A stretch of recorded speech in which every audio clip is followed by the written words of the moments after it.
أعوذ بالله من الشيطان الرجيم. بسم الله الرحمن الرحيم. فبدل الذين ظلموا قولا غير الذي قيل لهم فأنزلنا على الذين ظلموا رجزا من السماء بما كانوا يفسقون. پھر بدل ڈالا ظالموں نے بات کو خلاف اس کے کہ جو کہہ دی گئی تھی ان سے، پھر اتارا ہم نے ظالموں پر عذاب آسمان سے ان کی عدول حکم پر۔ یہ آیت سابقہ کا تتمہ ہے۔ وہ کلمہ خلاف یہ تھا کہ حدت بمعنی توبہ کی جگہ از راہ تمسخر حبت فی شعیرت یعنی غلہ درمیان جو کہنا شروع کیا۔ وہ آفت سماوی طاعون تھا جو حدیث کی روح سے بے حکموں کے لیے عذاب اور حکم برداروں کے لیے رحمت ہے۔ اس شرارت کی ان کو یہ سزا ملی کہ ان میں طاعون پھوٹ پڑا اور بہت سے آدمی فنا ہو گئے۔ بعضوں نے ہلاک شدگان کی تعداد 70,000 تک بتائی ہے تفسیر قرطبی کے اندر۔ کلام میں لفظی تغیر اور تبدل کا شرعی حکم۔ اس آیت سے معلوم ہوا کہ بنی اسرائیل کو یہ حکم دیا گیا تھا کہ اس شہر میں حدت یعنی توبہ توبہ کہتے ہوئے داخل ہوں۔ انہوں نے شرارت سے ان الفاظ کو بدل کر حنتتن کہنا اختیار کیا۔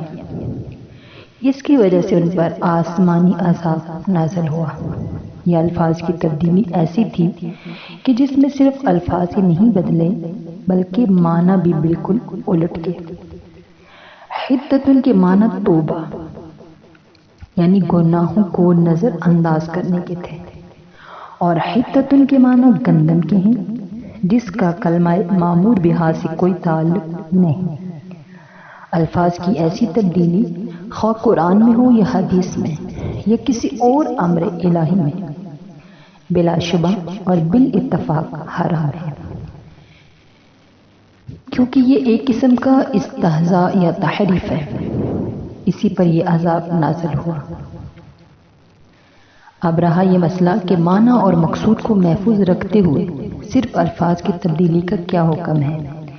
امام قرطبی رحمۃ اللہ نے اپنی تفسیر میں اس کے متعلق فرمایا ہے کہ بعض کلمات اور اقوال میں معنی کی طرح الفاظ میں مقصود اور ادائے عبادت کے لیے ضروری ہوتے ہیں۔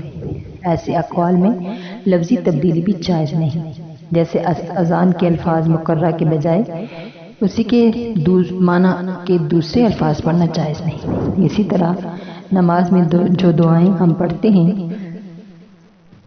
مثلا سبحانک اللہم، التحیات، دعائے قنوت یا تسبیحات رکوع اور سجود جن الفاظ سے منقول ہیں، انہی الفاظ میں ادا کرنا ضروری ہے۔ دوسرے الفاظ میں اگرچہ معنی وہی محفوظ بھی رہیں مگر تبدیلی جائز نہیں۔ اسی طرح تمام قرآن کریم کے الفاظ کا یہی حکم ہے کہ تلاوت قرآن سے جو احکام متعلق ہیں وہ انہی الفاظ کے ساتھ ہیں جو قرآن کریم کے نازل ہوئے۔ اگر کوئی ان الفاظ کا ترجمہ دوسرے لفظوں میں کر کے پڑھے جس میں معنی بالکل محفوظ رہے، اس کو اصطلاح شرع میں تلاوت قرآن نہ کہا جائے گا اور نہ اس پر وہ ثواب حاصل ہوگا جو قرآن پڑھنے پر مقرر ہے کہ ایک حرف پر جیسا کہ 10 نیکیاں لکھی جاتی ہیں، کیونکہ قرآن صرف معنی کا نام نہیں بلکہ معنی اور الفاظ نازل شدہ کے مجموعے کو قرآن کہا جاتا ہے۔ آیت مذکورہ میں ہے فَبَدَّلَ الَّذِينَ ظَلَمُوا قَوْلًا غَيْرَ الَّذِي قِيلَ لَهُمْ کے الفاظ سے بظاہر یہی معلوم ہوتا ہے کہ ان کو توبہ کے لیے جو الفاظ حدتن کے بتلائے گئے تھے یہ الفاظ بھی معمور بھی ہی تھے۔ ان کا بدلنا خود بھی گناہ تھا، پھر تبدیلی ایسی کر دی کہ معنی ہی الٹ گئے، اس لیے عذاب آسمانی کی مستحق ہوگی۔ لیکن جن اقوال اور کلمات میں اصل مقصود معنی ہی ہیں، الفاظ مقصود نہیں، ان میں اگر لفظی تبدیلی ایسی کی جائے کہ معنی پر کوئی اثر نہ پڑے، وہ پوری طرح محفوظ رہے، تو جمہور محدثین اور فقہا کے نزدیک یہ تبدیلی جائز ہے۔ بعض حضرات محدثین حدیث رسول اللہ صلی اللہ علیہ وسلم میں ایسی لفظی تبدیلی کو بھی جائز نہیں کہتے۔ قرطبی رحمۃ اللہ نے امام مالک، امام شافعی، امام اعظم ابو حنیفہ رحمہ اللہ کی سے نقل کیا کہ حدیث میں روایت بالمعنی بھی جائز ہے، مگر شرط یہ ہے کہ روایت کرنے والا عربی زبان کا ماہر اور مواقع خطاب اور جس ماحول میں حدیث وارد ہوئی ہے اس سے پوری طرح واقف ہو، تاکہ اس کی غلطی سے معنی میں فرق نہ آ جائے۔ اور ائمہ حدیث کی ایک جماعت جس طرح الفاظی حدیث سنے ہیں اسی طرح نقل کرنا ضروری سمجھتے ہیں، کوئی لفظی تغیر اور تبدل جائز نہیں رکھتے۔